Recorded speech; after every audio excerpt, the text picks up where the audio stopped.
Today I'm going to talk about how to brew beer, and basically I'm going to give you a little overview of all the different methods that you can go about brewing your own beer at home. And really, it's really simple. I mean, the only ingredients that you need to brew beer is just barley, hops, yeast, and obviously water. So I'm going to start walking you through the most complex method just because it kind of puts everything together, and then I'm going to tell you about other simpler methods as I go along. So the most complex method is all grain brewing.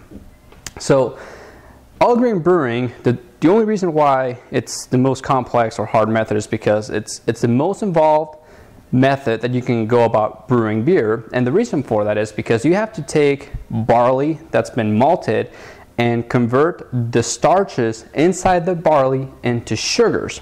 And that's the one process that, it may take anywhere from half an hour to 2 hours, plus any time that you take on rinsing off the sugars and separating the sugars from the grain.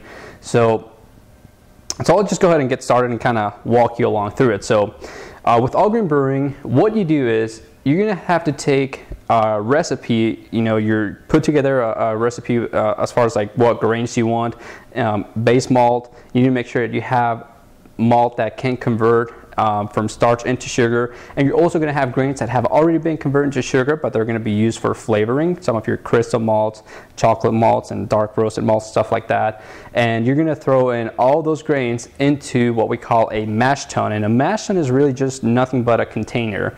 And what that container is going to do is it's going to allow you to pour water on top of those grains, and that water needs to be at a temperature of 150 degrees plus or minus 10.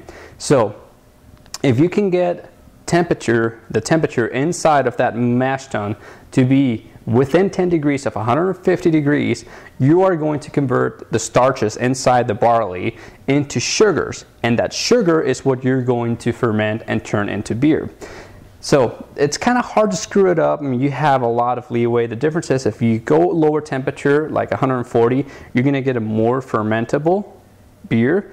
If you go up higher to 160, you're going to get a less fermentable beer. So it's going to be maltier. It's going to have a heavier body as opposed to a really dry beer. So you have that room to play with, but as long as you are within 10 degrees of 150 degrees, you can easily make beer. So once you add the water and you hit the temperature of 150 degrees, it needs to rest at that temperature for at least 30 minutes. Most brewers though do it for about an hour, which is about standard time. And after that hour has gone by, the next step is to separate all the liquid from the grains, because the liquid is going to have all the sugars already mixed in the water. So to do that, you need what's called a lauter tun. Now a lot of mash tuns are also lauter tuns, and what a lauter tun really is, all it is it's going to have what they call a false bottom, which acts more or less like a strainer.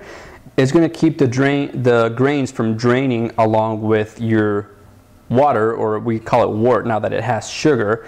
It's going to keep that in the mash tun, and all you're going to get out of it's just liquid that's mixed in with all the sugar that you've just converted or extracted from the grains. So that's like the one extra step that you have to do with all grain brewing. From here on out, what you do is you boil that water with sugar, which we call wort, and you start adding hops. Now hops are used to bitter your beer, and they're also used to give your beer flavor and aroma. And if you want to do a less complicated method of brewing, you can do what's called extract brewing. So you can skip this whole converting starches into sugar and just buy what we call dry malt extract or liquid malt extract, which is the sugar that has already been extracted from barley. It's sold in either powder spray or spray malt, or in a liquid. It's like a really thick syrup. And you just mix that in with water, and you're basically at the same step here. And then from there on out, all you have to do is add hops during the boil, just like you would with all grain brewing. So during the boil, you're going to be adding your hops.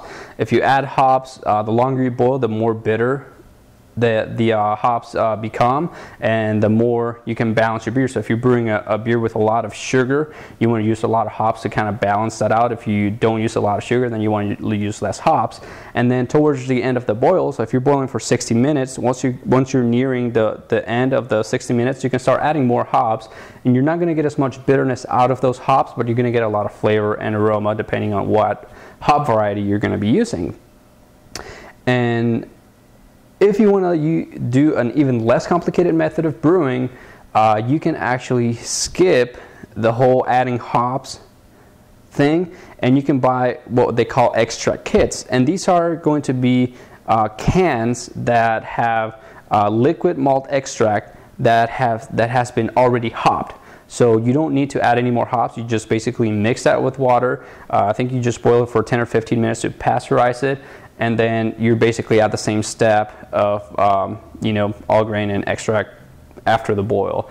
So then from there on out, everything is the same. You cool the wort to yeast pitching temperature. Yeast pitching means you mix in the yeast with whatever you have created until then, whatever malt and sugar you've extracted from the malt, whatever hops you've added during the boil, anything else, you're going to add all that yeast once it's cooled down to yeast pitching temperature, which would be about 70 degrees Fahrenheit. And then you ferment your beer. Fermentation lasts anywhere from 4 to 7 days, but you want to leave it longer than that to allow the beer to condition and clean up any off flavors that tend to develop during fermentation. After that, you prime your beer, and priming your beer basically means adding a little bit of sugar. It can be all kinds of sugar. Most people use just regular corn sugar or cane sugar. You can also add dry malt extract. Some people may add molasses. There's deramera, like all kinds of sugars that you can think of. Each one's going to be a little bit different as far as quantity, but if you just stick to like regular corn sugar or dextrose, about 4.5 ounces is about the average for most beers. Depending on the beer style, you may want to add a little bit more or a little bit less than that. And what you do is you take that sugar, you mix it in with hot water to create like a little syrup. It's usually like going to be less than or about a cup of syrup, and you mix that in a bucket, and you mix all the beer on top. You pour all the beer on top of that to mix it in, and then you start to bottle. And what that's going to do is that extra sugar is going to get a second fermentation going on inside the bottle, and that's going to create carbon dioxide for your bottles to carbonate. And after 2 weeks of being in the bottle, your beer is going to be ready to drink, fully carbonated, and ready to go. So those are the three methods that you go about brewing beer. And in some of my other videos here on YouTube, I actually show you a step-by-step a lot of extract brewing recipes, and I show like how to go about brewing everything step by step. I'm also doing a lot of all grain brewing, so just come back to the channel and I'll be updating the channel with different videos. So this is basically just an introduction. So if you're just getting started, hopefully this gives you an idea of where you want to get started. I would recommend that you get started with extract brewing, and then move on to like partial mashes, which will be using specialty grains like crystal malt and all the other malts that add flavor, different kind of flavors and aromas to your beer. And you basically, all you do for that is you have to just steep grains prior to boiling your dry malt extract. Very simple. You take about, depending on how much you're using, half a pound, maybe 2 pounds of specialty grains, and you steep them in hot water about 154 degrees for about 20 minutes, 25 minutes it's at the most. And then use that and mix in, like top off the rest of your water, add your dry malt extract, you bring it to the boil, and you start adding your hops, and you just go on as usual. So it's not really that complicated. You just have to see it, do it once, and you'll have it pretty much down. So I hope this helps as an introductory video to the different methods that you can go about how to brew beer. And if you have any questions or if you want more information, feel free to visit my blog at brewbeeranddrinkit.com. And I hope to see you around. We have a newsletter going on where we talk about different tips, techniques, where we ask questions that just basically throw off all kinds of ideas about brewing, and we always try to improve and bring out the best of the best of the best. You guys are welcome to chime in.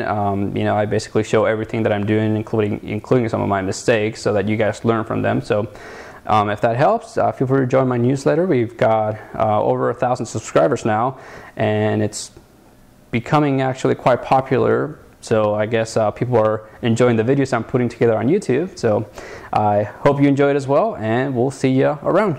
Talk to you later.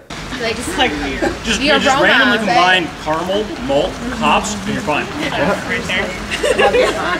Let's do it. All right, that's that. that. We'll see. We're missing two.